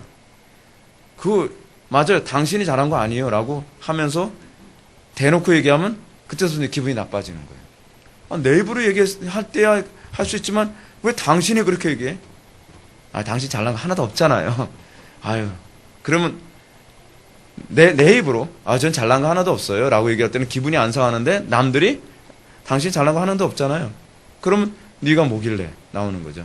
사실 그게 외식이었다는 거예요. 하나님께서 왜 우리의 삶 속에서 그런 환경을 주시느냐? 여러분, 우린 자꾸 이렇게 생각하지 않습니까? 교회 안에서는 서로가 감정 상할 일 없고 교회 안에서 모두가 다 천사처럼 살 거라고 생각하시죠. 그러면 누가 여러분들을 연단시켜 주시나요? 그죠? 여러분, 교회는요, 하나님께서 각 사람을 거룩하게 구원하시지만 끊임없이 우리의 모난 부분을 통해서 서로가 서로의 악한 점을 드러내시는 도구로 사용하세요. 여러분, 구원받은 사람들끼리 같이 살면 여러분 안 싸울 것 같습니까? 구원받은 사람들끼리 이제 결혼했으니까 우리는 절대로 안 싸워요. 그런가요? 천사끼리 결혼했습니까? 그런 일 없어요. 하나님께서는 서로가 서로를 계속 연단하면서 드러내셔서 우리가 이 정도밖에 안 되는 존재구나.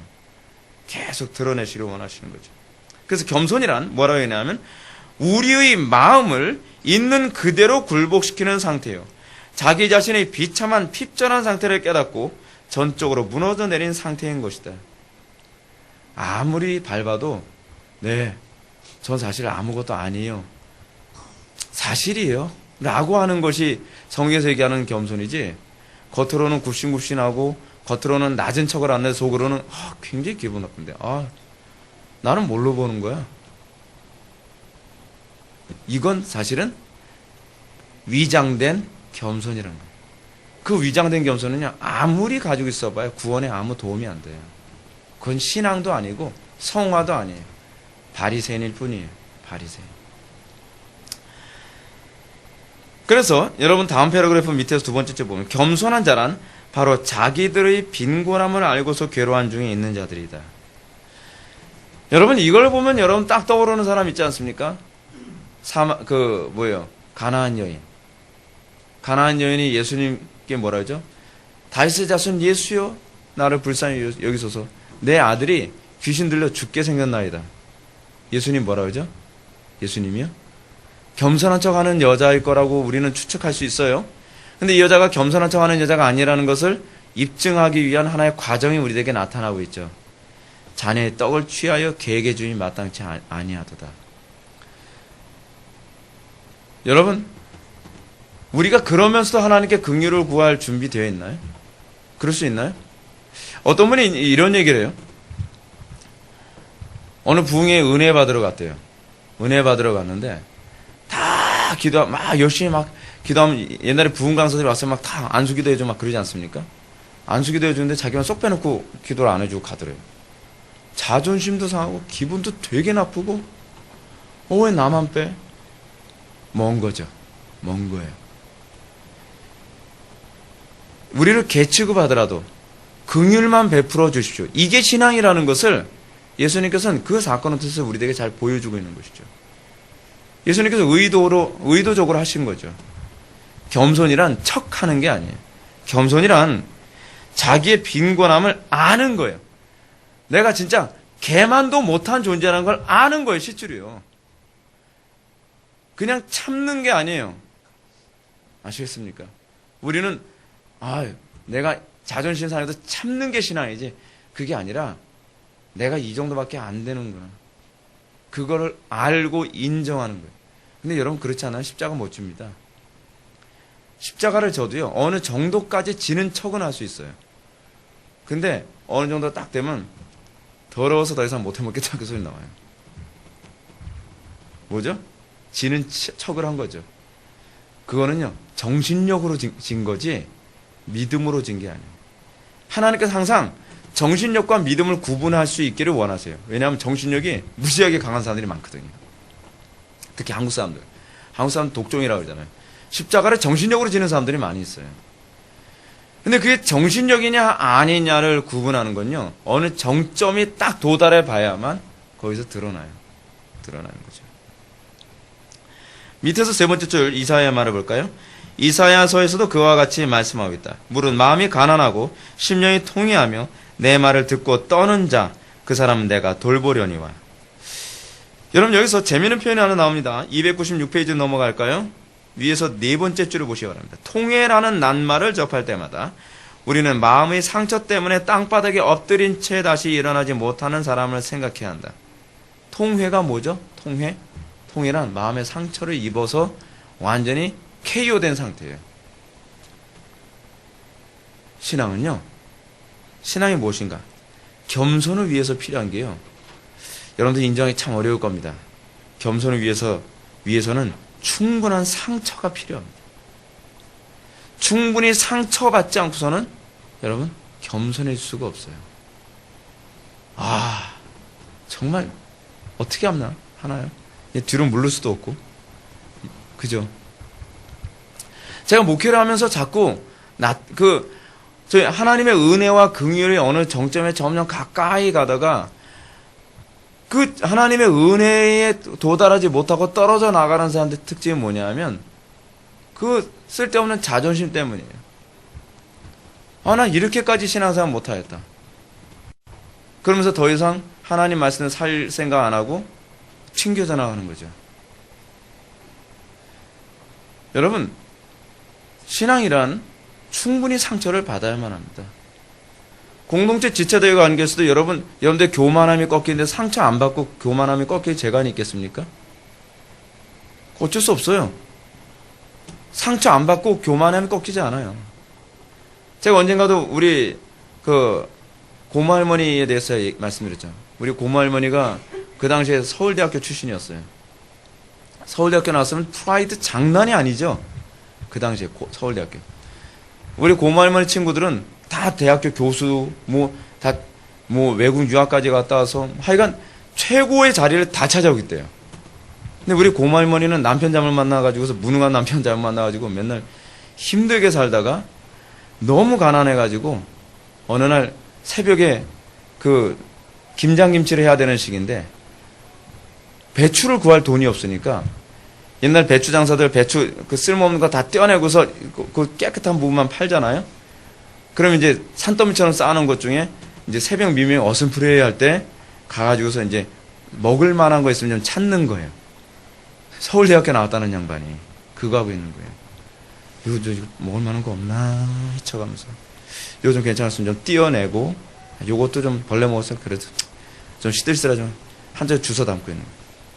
근데 하나님께서 어떻게 상처를 주시냐면 그 순간에 동도 트고 얼굴이 좀 환하게 비춰질 정도 되는데 자기 서울대학교 동기동창 친구들이 옆으로 지나가는 거예요. 우리 고모할머니 이름이 영숙이었거든요. 김영숙. 영숙아, 너 왜 그렇게 살고 있니? 요배 친구처럼 동정하는 식으로 얘기를 하지만 하필 왜 얼굴이 맞췄을까?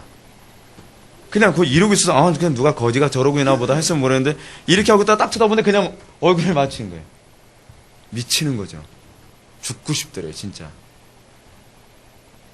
우리 고모할머니 표현으로는요, 하나님이 하이 뒷급으로 내리 밟는 것 같더래요. 해도 너무 하신다. 진짜 너무 하신다. 여러분, 그러니까 사회적으로요, 별 볼 일 없는 상태에서 그래도 죽고 싶은데, 여러분 서울대학이면 최고 학부인데 자존심의 높이가 극도로 높은 상태 아니에요? 극도로 높은 상태인데 그거를 찍는 거예요, 그냥 하나님께서. 너무하대요, 너무. 여러분, 고모할머니가 그런 얘기 하세요. 그렇게 내리밟히고 그래도 자기의 자존심이 잘 안 꺾이더래요. 그게 인간이에요. 하나님께 긍휼을 구할 수 있는, 우리 고모할머니도 하시는 얘기가 그거예요. 자기는 기도를 그렇게 배웠대요. 철저히 내리깎이니까 어쩔 수 없어 하나님께 매달리기 시작하더라는 거예요. 기도는 그렇게 배우기 시작하는 거예요. 우리는 기도를 너무 쉽게 생각을 하죠. 하나님의 은혜와 긍휼을 구하는 행위가 기도예요. 시간 있으면 하고요. 배가 부른 사람이죠.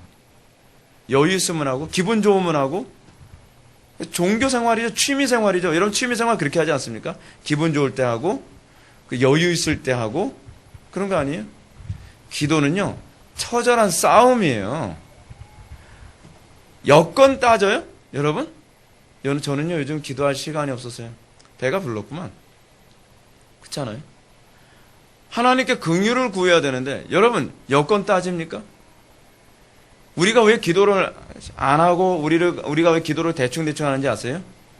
우리가 배가 불러 있어서 그래요. 하나님 앞에 여전히 자존심이 좀 있고, 여전히 자기 신뢰가 좀 있는 거예요. 하나님이 안 도와주시면 내가 하면 되는데, 하나님이 말할 바를 알게 안 해주시면, 내가 얼마인지 말 잘하는데, 하나님이 힘 안 써주면 딴 사람 의지하면 되지, 딴 사람이 해줄 텐데, 그것 때문에 우리가 하나님의 은혜와 긍휼이 뭔지 간증이 없는 거예요. 간증이. 여러분 잊지 마시죠. 간증이 없어도 신앙일 거라고 생각하지 마세요. 이 한국교회가 좀 이상해져 가지고요. 자기가 간증이 없으니까 교인들도 간증이 있으면 불편한 거예요. 여러분 찬송가 가사에도 있지 않습니까? 이것이 나의 간증이요 이것이 나의 찬송일세. 나 사는 동안 주님을 찬송하리로다. 여러분 고난 가운데 만난 하나님의 그 간증이 있어야 되는 거 아닙니까? 철저히 내 인생의 바닥을 칠 때 하나님께서 그런 가운데 저희 다윗의 시편처럼 내가 사망의 음침한 골짜기를 다니는 가운데서도 내 상에 잔치를 베풀어 주시는 하나님의 은혜와 긍휼을 맛보는 그런 영광스러움을 경험했을 때 거기에 간증이 있고 거기에 신앙의 담대함이라는 게 생기는 것 아닙니까? 근데 우리는 신앙생활을 취미생활처럼 해요. 그래서 그걸 믿음일 거라 그래요.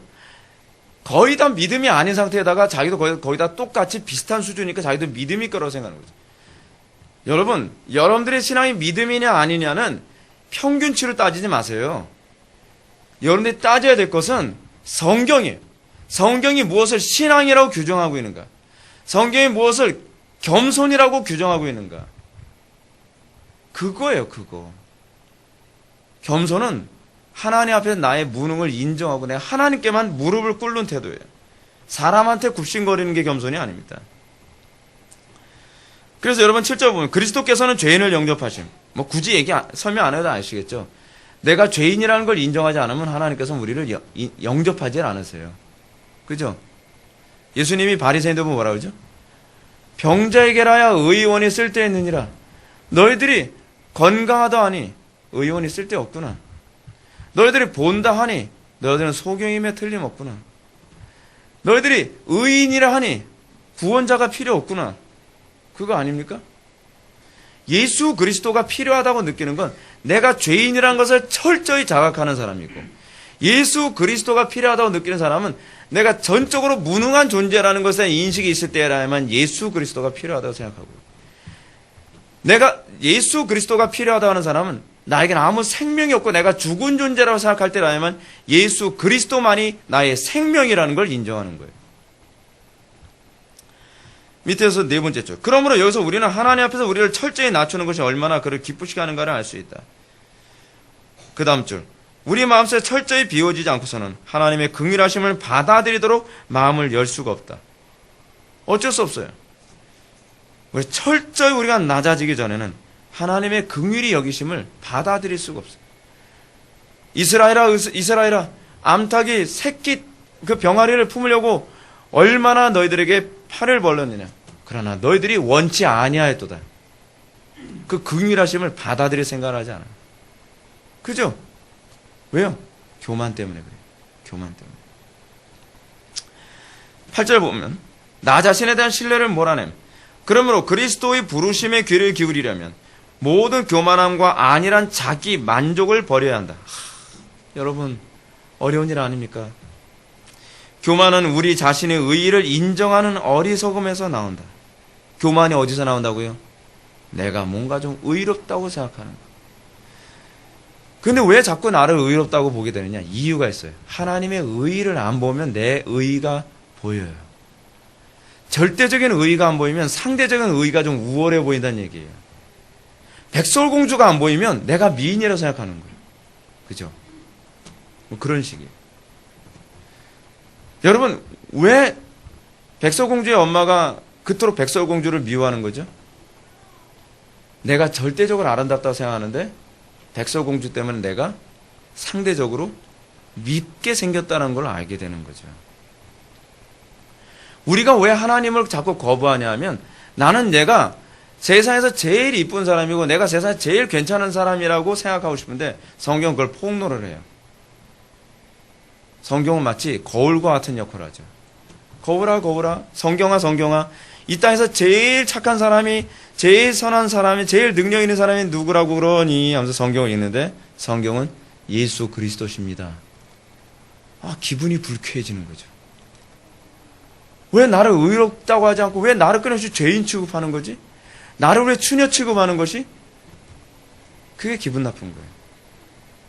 신앙생활에서 우리는 내가 정말 하나님 앞에 자랑할 것이 없는 존재라는 것을 알게 되는 것은 하나님의 절대적인 선하심과 그분의 아름다우심을 우리가 발견할 때에 내가 뭔가 선을 행해도 이게 아무것도 아니라고 하는 지푸라기밖에 안 되는 또는 누더기밖에 안 되는 그런 의라는 것을 자각하게 되는 거죠. 그럴 때 예수 그리스도가 보이기 시작하면 조금씩 자기 자랑이 없어지게 되는 거죠. 예수 그리스도가 보이기 시작하면 점점 그리스도를 자랑하게 되는 것이죠. 여러분, 제가 말씀드리는 이 말에 어떤 그 특징이 있다는 걸 아십시오. 우리는 본성적으로 자랑하는 걸 좋아하는 속성을 타고났다는 얘기예요.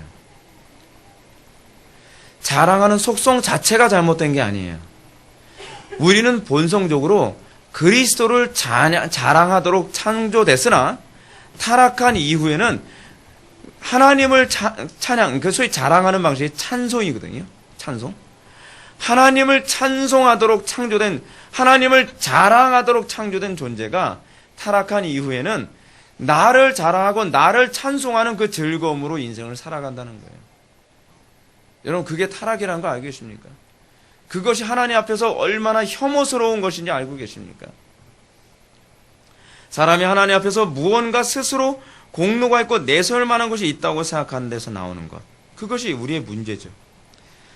그래서 그 다음 패러그래프 여러분 위에서 네 번째죠. 우리 자신을 깊이 불신하게 되지 않으면 그리스도를 향한 모자람 없는 신뢰가 절대로 생기지 않는다. 먼저 우리 마음이 우리 속에서 가라앉지 않고서는 절대로 그 마음이 그리스도 안에서 높이 올라가지 않는다. 적절한 표현 아닙니까? 우리 마음이 끊임없이 가라앉지 않으면 그리스도의 영광이 올려지질 않아요. 먼저 우리 자신에게서 절망을 체험하지 않고서는 그리스도 안에서 충족한 위로를 절대로 얻을 수가 없다. 오늘날 거짓된 설교자들의 가장 심각한 위험성이 여기 있다는 거 알고 계십니까? 여러분, 설교자들이 해야 되는 직무, 그리고 구약시대 때 선지자들이 해야 되는 직무는 무엇이냐면 회중들 하여금 자기 절망에 빠지도록 하는 것이 그들의 직무였습니다. 철저히 자기 절망에 빠지도록 하는 것. 그랬을 때 아니라만 비로소 뭐예요? 하나님의 긍휼을 바라보니까요. 선지자들이 호통치고 너희들이 회개하지 않으면 하나님께서 멸망시킬 것이다. 너희들이 그렇게 우상 숭배하면서 살아남길 바라느냐. 그렇게 절망스럽게 만들었을 때 사람들은 인정하기 싫으면 어떻게 했죠? 선지자를 때려 죽이는 거죠. 근데 인정하면 어떻게 되죠? 하나님의 긍휼을 바라보는 거죠. 죄를 뒤집어 쓰고 금식을 해가며 하나님 불쌍히 여겨주십시오. 긍휼히 여겨주십시오. 제발 좀 살려주십시오. 그게 회개. 하나님 앞에서 내가 그분의 긍휼하심이라고 하는 속성만 바라보고 매달리는 것. 그래서 그리스도 안에서 충족한 위로를 바라보는 것. 우리는 자꾸 목사에게 위로를 얻으려고 하지 않습니까? 목사님, 설교 시간에 제발 위로를 해주세요. 제가 옛날에 다른 교회 청년부 사역했을 때 가서 청년들이 너무 그 도급판이다 보니까 제가 아무리 어떻게 뭐 대책이 없는 거예요. 그래서 그 당시 청년들한테 제가 설교를 하면서 맨날 회개해치면서 하나님의 크고 두려운 진노에 대해서 막 얘기했더니 그 당시에 총무로 있던 어떤 청년이 하는 얘기가 장로님 아들이었는데 전사님 우리 교회도 다른 게 청년부처럼 비전을 좀 얘기해 주세요. 막 그러는 거예요. 불평을 해요. 말 잘했다 이놈아. 대놓고 그랬어. 야, 죄인에게는 비전이 없어. 멸망밖에 없는 거야. 회개부터 할 생각을 해야지 이 자식이. 그때 와 이렇게 하면서 가는 거예요. 자꾸 뭔가 위로를 얻으려고 그래요. 목회자는. 여러분 목회자는요 하나님의 위로를 전하는 사람이지 제가 여러분들을 위로하게 되면 여러분들 하나님의 위로를 바라보질 않아요. 근데 우리는 오늘은 목회자의 역할이 뭘 하는 건지 잘 몰라요. 심리적 위로를 해주기 위해서 존재하다 생각해요. 그것 때문에 하나님과 더 멀어진다는 걸 모릅니까? 사람의 위로를 바라보면 하나님의 위로는 보이지가 않아요. 오늘 설교로 듣고 하나님은 여러분들을 사랑하십니다. 하나님은 여러분들을 위로해 주시기 원합니다. 괜찮아요, 괜찮아. 여러분 그렇게 산다고 해서 하나님은 여러분들 지옥으로 보내지 않으세요. 그럼 여러분 기분 좋죠. 근데 여러분들은 아주 중요한 걸 놓쳤어요. 그리스도의 긍휼을 바라보는 것을 놓쳤다는 거예요. 우리가 궁극적으로 예배를 딱 마치고 나서 여러분들은 설교자 위로 때문에 기분이 뿌듯해서 나가면 여러분들은 죽은 목숨이에요. 여러분들이 설교를 듣고 여러분들이 철저히 여러분들에 대해서 절망하면서 여러분들 자신에 대해서 철저히 좌절하면서 고개를 숙이고 나는 이제는 그리스도의 긍휼 없이 난 죽은 목숨이구나 라고 생각하며 나아가게 만드는 것. 그게 설교자의 직무예요. 설교자는 사람들한테 사랑받기 위해서 존재하는 것이 아니라 오히려 회중들에게 미움받을 각오를 하고 하나님의 긍휼만을 바라보도록 독려하기 위해 존재하는 거예요. 마지막 여러분들 298페이지 밑에서 세 번째 줄. 참된 의인은 사람에게 존재하지 않는 것이다. 사람이 자기 자신에 대해서 만족하면 할수록 그만큼 하나님의 은혜를 회방하는 것이다. 설교자는 여러분들 자신에게 만족해 하도록 해서는 안 됩니다. 설교자는 항상 그 만족의 대상을 그리스도로 삼도록 만들어야만 합니다. 그리스도 안에서만 만족이고 그래서 그리스도 안에서 만족을 추구하도록 하기 때문에 그들은 심령이 항상 가난하며 의에 줄이고 목마르며 항상 하나님의 은혜와 긍휼만을 바라보는 존재가 되게 하는 것이죠. 마치 해바라기처럼 말이죠. 끊임없이 해만 바라보며 살아가는 그런 존재. 여러분 주님 오실 날이 점점 가까이 오고 있습니다. 점점 세상이 끔찍하게 타락해가고 있습니다. 이런 때 여러분 그리스도만을 바라보고 그리스도 안에 나타난 하나님의 긍휼만을 바라보고 그리스도 안에 나타난 하나님의 의만을 바라보도록 살아가십시오. 그것만이 여러분들이 이 땅을 살 수 있는 유일한 길입니다. 세상에 많은 것으로 여러분들 유혹합니다. 돈이 여러분들을 구원해 줄 수 있는 것처럼 성공과 뭔가 이 세상의 것이 여러분들을 뭔가 만족시켜 줄 수 있는 것처럼 끊임없이 여러분들 유혹합니다. 속지 마십시오. 속지 마십시오.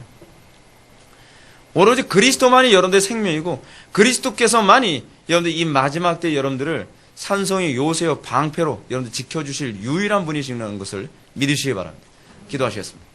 사랑이 많으신 하나님 아버지, 우리가 우리 자신에 대한 모든 신뢰와 우리 자신에 대한 모든 자신감이 다 깨어지기를 원합니다. 우리가 온전히 그리스도만을 바라보며 그리스도께만 소망을 둘 수 있기를 원합니다. 아버지 하나님, 우리가 정말 주님의 긍휼을 받아들일 수 있는 겸손한 마음 허락하여 주시고 그 긍휼하심을 바라보는 가운데에 하나님만이 최고의 가치이며 세상의 것이 별 가치 없는 것이라는 것을 깨달아 알게 하여 주옵소서. 예수님의 거룩하신 이름으로 기도 올려옵나이다. 아멘.